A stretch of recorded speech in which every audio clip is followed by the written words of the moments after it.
As of now Andhra Pradesh యొక్క economy base చాలా బలహీనంగా ఉంది. మీరు నెక్స్ట్ 4 ఏళ్లలో ఎంత కష్టపడినా చాలా తీసుకొస్తున్నారు, ఇండస్ట్రీస్ చాలా తిరుగుతున్నారు. 9-10 ఏళ్లలో ఆ అభివృద్ధి ఫలాలని సాధించడం సాధ్యమయ్యే పనేనా? అంటే మీరు గుర్తుపెట్టుకోవాల్సింది, హైదరాబాద్లో ఫస్ట్ నేను ముఖ్యమంత్రి అవుతాను, జీతాలు ఇవ్వలేకపోయాను. 3 నెలలు జీతాలు ఇవ్వలేదు.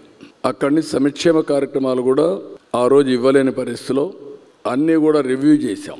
రివ్యూ చేసి కొన్ని కఠినమైన నిర్ణయాలు కూడా తీసుకొని 10 సంవత్సరాలు ఒక ఎకో సిస్టమ్ క్రియేట్ చేశాం. ఆ తర్వాత వచ్చిన ఇప్పుడు మీరు అన్నారు ఎగ్జాక్ట్గా 25 సంవత్సరాలు లేకుంటే 27 సంవత్సరాలు హైదరాబాద్ అభివృద్ధి. పబ్లిక్ పాలసీ ఎప్పుడు కూడా ప్రజలందరూ కానీ సహకరిస్తే, ఆ రోజు నేను ఐటీ గురించి మాట్లాడాను. ప్రతి ఒక్క ఇంటికి ఒక ఐటీ ప్రొఫెషనల్ ఉండాలని చెప్పాను. చదివిచ్చారు. చదివించిన తర్వాత హైదరాబాద్లో ఉద్యోగాలు వచ్చాయి. అక్కడి నుంచి విదేశాలకు వెళ్ళారు.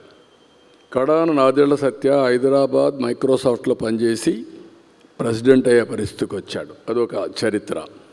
దానికంటే ముఖ్యంగా ఈరోజు ప్రపంచంలో హైయెస్ట్ పర్ క్యాపిటల్ ఇన్కమ్ చూస్తే ఆ దేశస్తులు కాదు, ఇండియన్స్లో ఎవరు ఎక్కువ ఉన్నారని చూస్తే 30-35% తెలుగు వాళ్ళు. ప్రపంచంలో ఎక్కడికి పోయినా 30-35% తెలుగు వాళ్ళు. 20 ఏళ్లలో ప్రపంచంలోని హైయెస్ట్ పర్ క్యాపిటల్ ఇన్కమ్ వస్తే 10 ఏళ్లలో సాధించలేమంటే కరెక్ట్ కాదు. ఎప్పుడు కూడా సంకల్పం ఉండాలి, మెగా డ్రీమ్స్ ఉండాలి, అప్పుడే ఏదైనా సాధ్యం. అందుకే నేను చెప్పింది మీకు, ఎవ్రీ 15 డేస్కి ఒకసారి క్యాబినెట్ మీటింగ్ పెట్టాం. అదే సమయంలో ఎవ్రీ 15 డేస్కి ఎస్ఐపిబి మీటింగ్ పెట్టాం, ఎస్ఐపిసి మీటింగ్ పెట్టాం.